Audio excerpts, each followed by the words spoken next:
guys, welcome back to another video. So we are doing another sketchbook spread in my sketchbook, and as you can see, I'm getting like super close to the end of the sketchbook, which probably means that next week's video for Monday will be the last page of the sketchbook, and then the following video, which will be Wednesdays, will be the sketchbook tour finally. So for today's sketchbook session, I am kind of revisiting what I did last week, but instead of drawing the Aggravate boys, I'm drawing the Breeze boys. So basically the six animal boys from Genshin Impact, but I'm drawing them in kind of the Idol AU outfits that I had them originally for the 6 artworks that I did for them, I think earlier this year. So I wanted to do something similar, so I'm gonna put all of them onto the spread, and I'm going to pick out colors that I think will suit the spread, and I'll talk a bit more about the color choices and kind of like the things I did like and disliked about the color choices that I made for this particular spread, because even though I was very iffy about the ones that I did for the Aggravate boys, I think that one turned out a lot prettier, and I don't know if it's just the balance of colors that I chose or just how well they match together, even though green and purple tend to not be colors I gravitate towards putting together anyways. But let's talk about the sketching session first. So for the pencil, I'm using the multi-pencil, and I'm using I think it's the Uniball brand for the colored lead. So I'm just using this because I find it a lot softer and more easier to incorporate red sketches or just like anything that has more of a colored lead alongside with any spreads I'm using with like markers, or I want vibrant colors, just because sometimes when I use normal graphite, which tends to be like a dark gray, it makes it a little bit more muddy, and I feel like the lead reactivates in such a way that makes things look a little bit more cloudy, a little bit more muted, and very smudgy looking. But I don't mind if like there's a little bit of red bleeding into my sketches, or sometimes I use photo blue depending on the color scheme for the sketches. So it just makes things look a little bit more neat and cleaner, but also just a little bit more vibrant if I'm using like a specific color set. Hopefully that makes sense. So yeah, the sketches.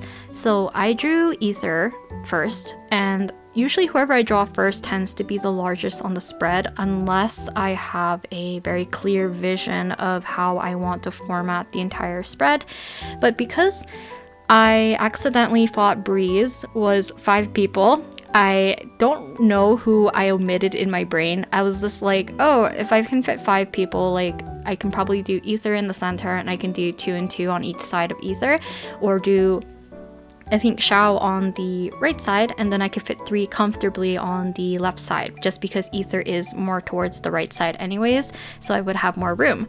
But I did not account for 4 other people needing to be on the left side of Ether, so the rest of the sketches kind of get very condensed and very tiny, even though I don't think Shao's sketch was done very well either, given the space that I had on the right side. So kind of when I do these kinds of spreads, I have a little bit of a visual of how I want to format the spread overall, but usually I kind of just sketch and see where it takes me, which tends to be a little bit more freeing, at least like that's how I find it. And digitally, I tend to start either in the bottom left-hand corner or the bottom right-hand corner, but usually for my spreads in my sketchbook, because there is a very obvious seam between the 2 linking pages, I like to make sure that the sketch that I do first kind of bridges that gap so that I don't accidentally section things off from like left page and right page. I like having the page be able to be spread across nicely, so I do like having at least one sketch that kind of breaks from the left side to the right side, or the right side to the left side, so that it makes it a little bit cohesive, because I do know that I would have a tendency to keep things within the certain page rather than across the spread if I didn't do that otherwise. But you can see that that kind of makes it a little bit harder for me to plan sometimes, because if I start in the bottom left or I start in the bottom right, I can kind of like cascade or kind of fan out a little bit more easily usually, and it becomes a little bit less like, how to explain it? It doesn't like section off the entire spread. So the way that I drew Ether for this one, and Ohuhu does the same thing just because the height of the sketch and the width of the sketch that I do first. So either kind of breaks, like what I said, the seam of the spread for me, which I wanted initially, but I created a weird gap on the side of him, which is on the right side, which I tried to shove Xiao into that little space, which made it a little bit harder for me to plan a proper pose that would fit there, because usually I plan poses or sketches according to whatever allocated sketch space I have for that spread. Hopefully that makes sense. I'm not too sure, because I think some people think I plan more for these sketch pages than I really do. I kind of just shove things into spaces that I feel that they would fit in, and I just like when the entire spread is kind of filled nicely, like without having too many gaps. But in the sketchbook tour in the future, you'll see that there are some spreads that are very sparse and then some spreads that are very condensed, and it just depends on my mood for the most part. So I'm gonna speed through this entirety of me picking and choosing the colors for today's spread. I did do this, or I showed the footage in last week's video as well, so this is kind of how I plan out colors. So I have a lot of scrap pieces of paper, or like just any kind of random sheets or like strips of paper from cutting down sheets of paper for like finished projects, or like, you know, cutting them down for particular sizes. And I usually keep all the scraps because I use them for this. I kind of like using them for swatches and planning out my color choices. So this is kind of the color choice that I landed on. I decided to do 4 because, like I said from last week's, I think I chose 5 colors, which is not necessary, but I am also going to be accompanying those colors with black fine liner. So technically you could say it's 5 colors. I guess you could say it's 6 colors if you count the white of the page. Depends on what you decide to count as your color scheme, I guess. So for the marker phase, or the base colors or coloring for these kinds of spreads, I do like the freedom and just like the roughness of the water-based markers, and the fact that they don't bleed makes it very easy for me to use without having to worry about covering up any bleed through.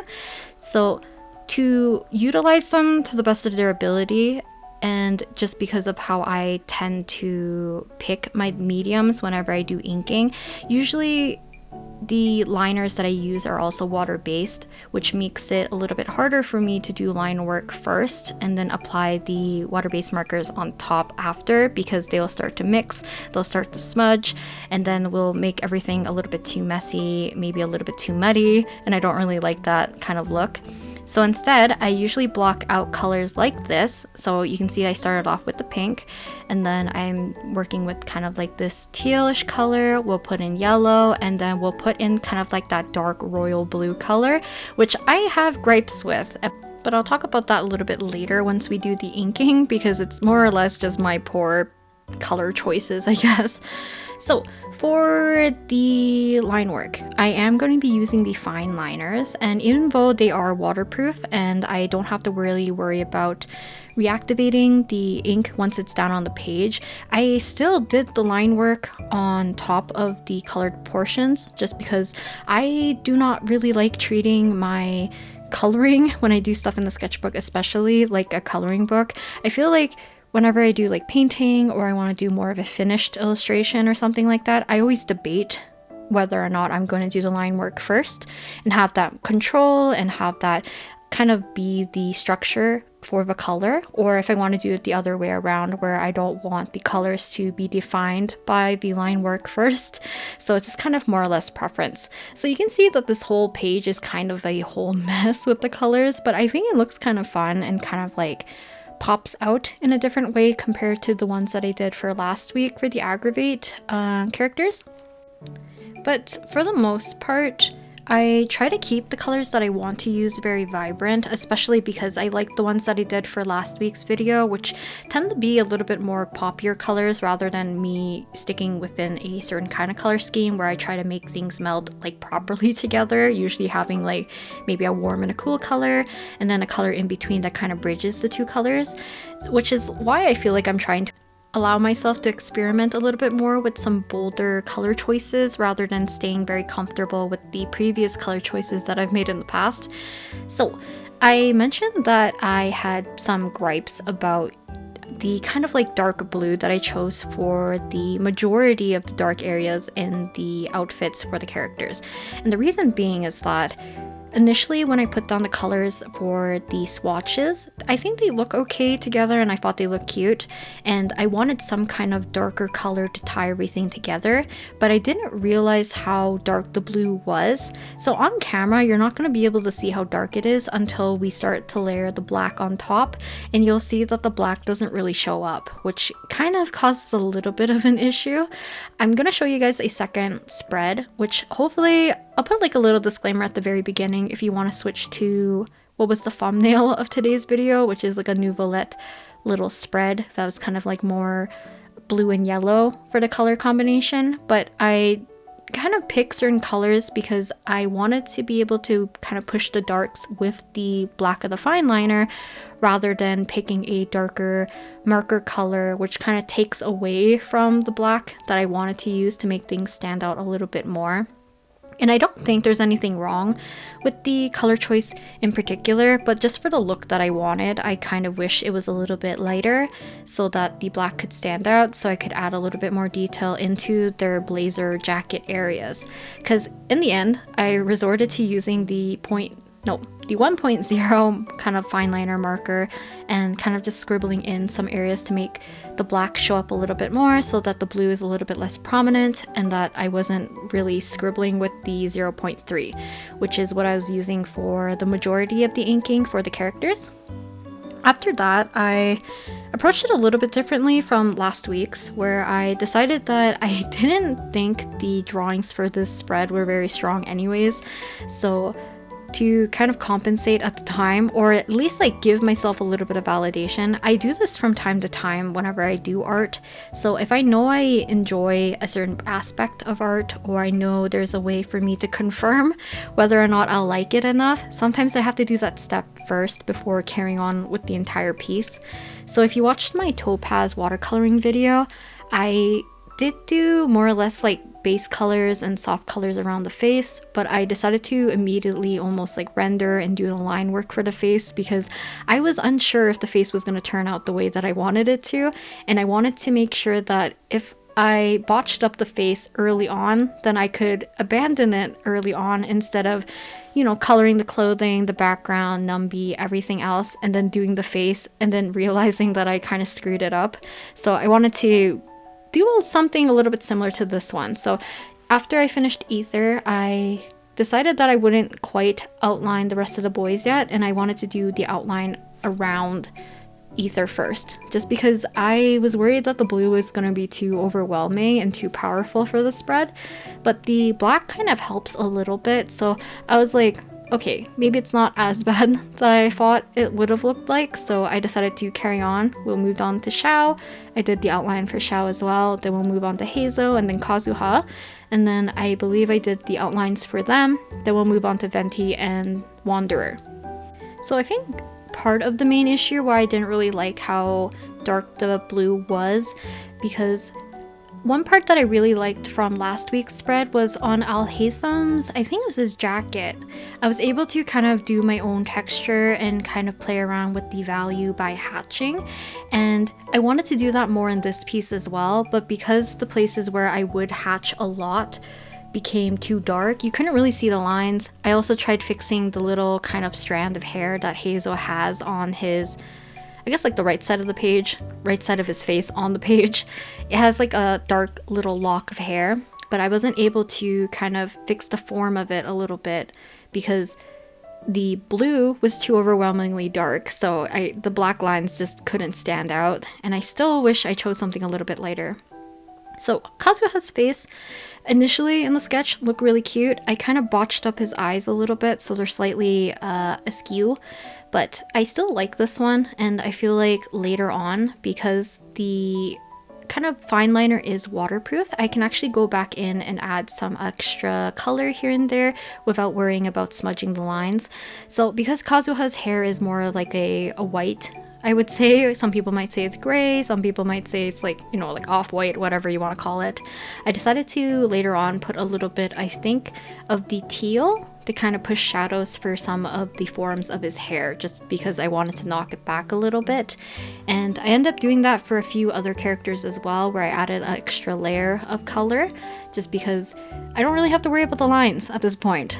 And when I do Neuvillette Spread, I will also take advantage of that, because he is very overwhelmingly kind of like just blue and white for the most part. If you just want to kind of block out his body as just like one gigantic blue dark blob, and then his face and hair is more or less white. It's mostly his hair, but I'm talking about like there's less shadows for me to incorporate with the colors that I decided to choose, which I will talk about that once we get to that spread, because I found a very cute spread on Pinterest which I was trying to reference in terms of the color scheme, which is like another way that I think it's like fun to play around with colors if you have an abundant amount of colors available for you to choose. So like alcohol markers tend to have like quite a bit of colors. Water-based markers also have a lot of colors. But for me, if I don't want to like go through the process of picking out colors for a color scheme like you saw me do the swatches, sometimes just browsing on Pinterest and typing in color palette, or if you have a specific color, so like pretend I want yellow to be the main color, sometimes I write yellow color palette, blue color palette, or why can't I talk today? Or like teal, or I'll put two colors together, so I could do pink and blue color palette. Wow, I can't really say palette for some reason, but it makes it a little bit easier for me to narrow down some of the colors that I think would fit a little bit better. And then oftentimes I find color combinations that I'm not very used to or I don't see super often. And I think this is like several years ago. This is back like at the end of uni, I think. This is when I kind of really like the color combination of either a very light teal color or kind of a turquoise color alongside with a very punchy, poppy kind of red color that's almost orangey. I love that color combination a lot, and I kind of want to make a sketchbook cover with that color combination just because I really adore it, but I feel like I've done too many greens, blues, and yellows, so I might want to switch over to doing something that's a little bit more pink or purple or something like that for a future one. So to finish off this spread, I am doing the outlines, and I think that's about it. You can see that I added a little bit of blocks of color into Kazuha's bangs and his hair with the teal and the pink so that he gets a little bit more shadows.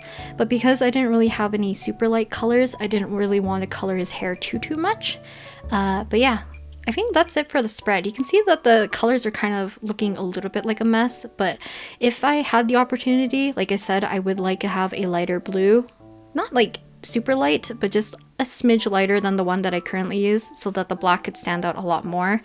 And I feel like that would have made the entire spread a little bit more clean looking, though I don't mind what this one looks like because, like I said, I wanted myself to be a little bit free when coloring with the markers, so it's not really the purpose of it if I wanted to stay within the lines or keep everything, you know, kind of clean and contained anyways, so that's perfectly fine. So now we are on to the second spread, which I was not sure I was going to include in today's video because it'll make it a lot longer, but I wanted to include it because I actually really enjoyed the spread and I happened to record like the majority of the process anyways. So let's move on to the Neuvillette Spread. So this will pretty much be the same procedure, but because the video will be way too long, I am going to zoom past basically the entire sketching phase and the kind of base colors, or me color blocking the sketches, because I wanted to focus a little bit more on the inking just because I feel like that's where it ties everything together, but also because I have my, I guess like the sketching portion more or less on an overview alongside with the coloring, I believe.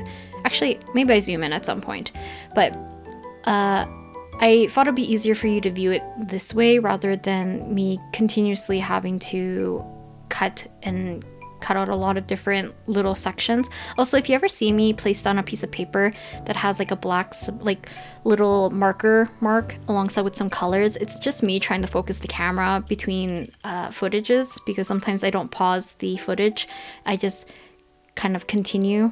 Also, I decided to treat the spread a little bit different. So I mentioned earlier that I found a cute spread on Pinterest, and this is like more like a bullet journal spread or like a bujo spread, and they had really cute kind of more pastel blues and yellows in the spread, and had like teddy bears and like beautiful looking kind of like night sky windows and everything. So I kind of wanted to use a very blue and yellow looking spread as well for the color scheme, and I noticed that they had both yellow, which is more of a pastel yellow than the one that I'm using. I'm using a very vibrant yellow, and then they had more of a pastel blue, which I'll incorporate as well, but they had more of a dark purpley blue as well, and they had, I think that's pretty much it. Maybe purple for a little bit for accents, but for me, I was worried that I was gonna be putting too much of this dark blue, which I ended up doing. It's not even dark blue, it's like a mid-tone blue, but I put that in place of a lot of the areas where Neuvillette has like dark blue or black kind of areas, and then I wanted the kind of softer light blue to be the places where things are a little bit more subtle and they kind of mesh well with the blue lead that I decided to sketch with. And then the yellow are just for accents and kind of that pop of color, which I think is really cute.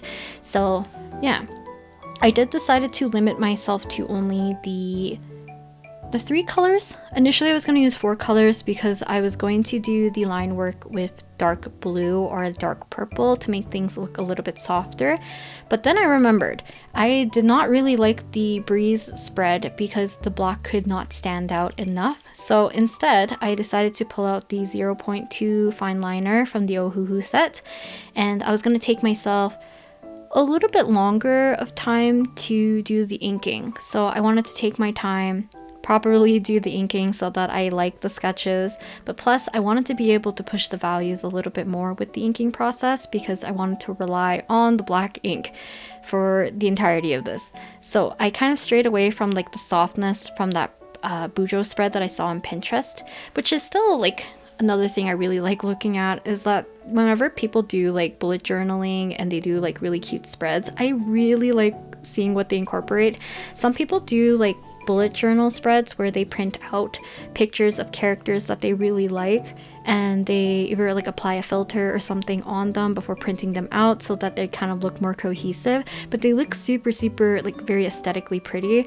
So I like taking inspirations from that because they have some neat layouts, but also just the color schemes that I really enjoy.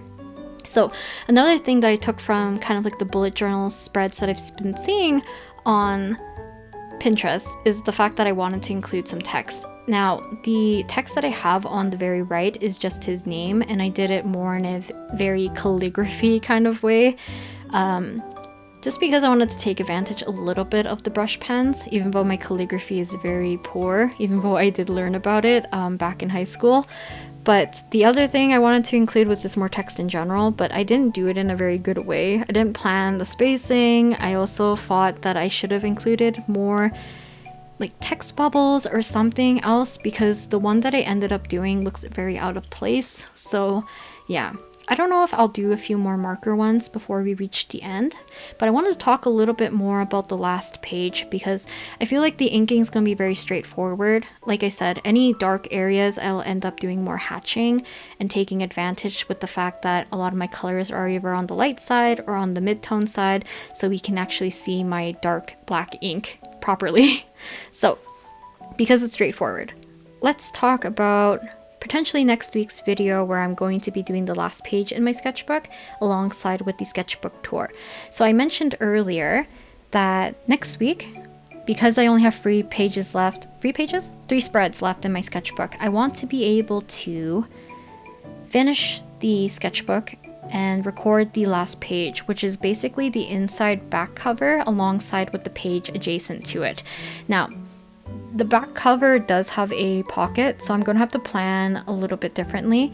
I'm also going to revisit the video where I did the front cover, the front inside cover, because I don't know what direction I was supposed to take the back cover in. I believe it's supposed to be Masaki almost like mirrored on the other side, so he's still laying in like probably clovers or whatever I want him to, but I want his eyes to be closed, and I feel like I want it to be more nighttime themed. But I'm gonna do some planning because I know my color mixing skills for painting, especially with anything that's opaque, so let's say acrylic or gouache, I struggle with. Because for at least watercolor, I can do glazing quite easily, or I can do color mixing and kind of rely on the transparency quite easily. Or for like pencil crayons and stuff, I can layer up and kind of just do it naturally that way. But for color mixing for like gouache or acrylic gouache or acrylics, I do struggle a bit. So I might have to do some kind of planning before I do that. And I'll definitely look at my old video to see if I said anything about what I initially wanted, because I don't think I did any, let's see.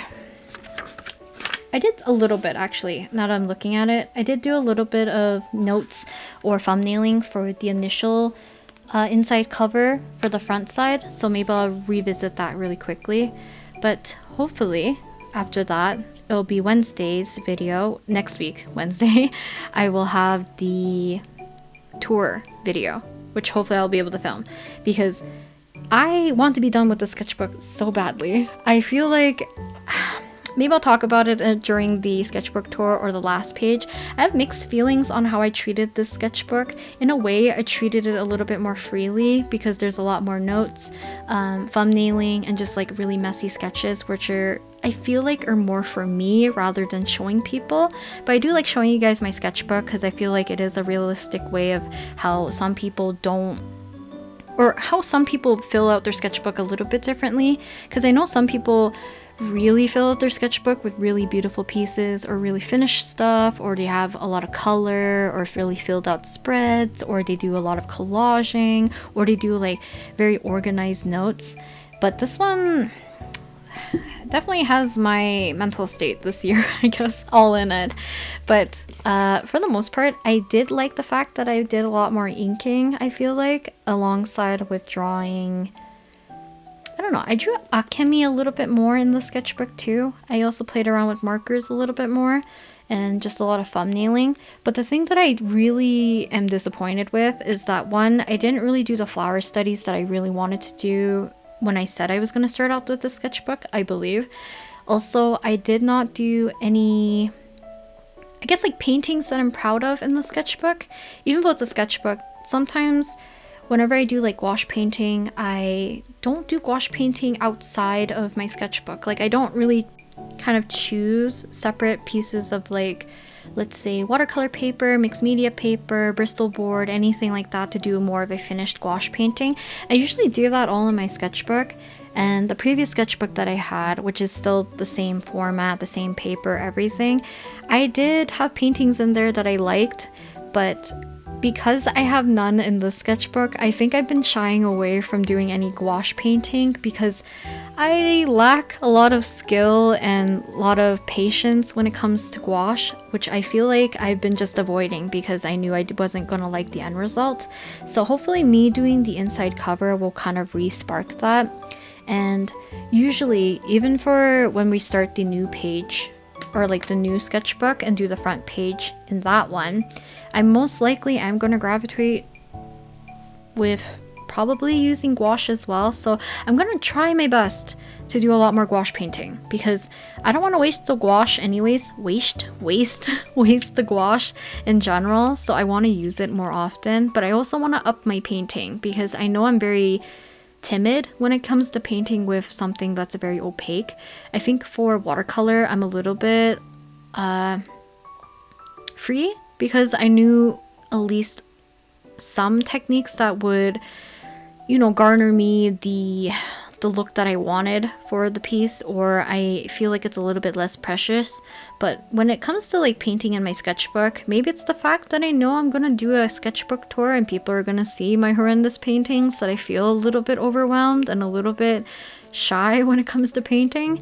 We'll see, because I feel like I should just paint as well and not worry about filming, because that might be a part of it too, because I think the only gouache paintings that I have in the sketchbook are actually ones that I also filmed. So we'll see, because obviously the one that I like the most is the one that I did of Eki Eveland, and I just like how that one turned out, but even though the finish of it is actually quite rough. But I don't know, I need to rebuild that kind of connection with gouache painting again, because I've been really afraid of using it recently. So maybe sometime soon I'll get back to using the gouache. But for the most part, I've been just enjoying doing the marker spreads in my sketchbook because they're a little bit more easy, a little bit low pressure, and for the most part, because I have so many pages in the sketchbook, if I don't really like it, I can just move on. But I feel like for gouache, it's so like punchy in your face because of the finish of it looks quite, I don't know, quite different. So I feel like it just doesn't meld well if I do poorly. I know it's like more or less a mindset thing, but you know, it's okay. Eventually I'll get back into it, or at least I will have to when I do the last page in the sketchbook. But to kind of finish off Neuvillette, and I kind of wish I added the yellow for his skin like I did for the larger one on the left. I am kind of adding a little bit of extra shadows here and there just because I thought some of the light blue was getting a little bit too pale. But yeah, that's pretty much it for Neuvillette. I actually really like the large one that I did right here.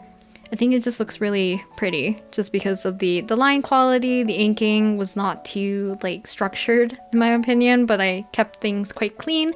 Also, I really like the color scheme, so I will probably use this color scheme a little bit more often, but I definitely think it fits Neuvillette quite well.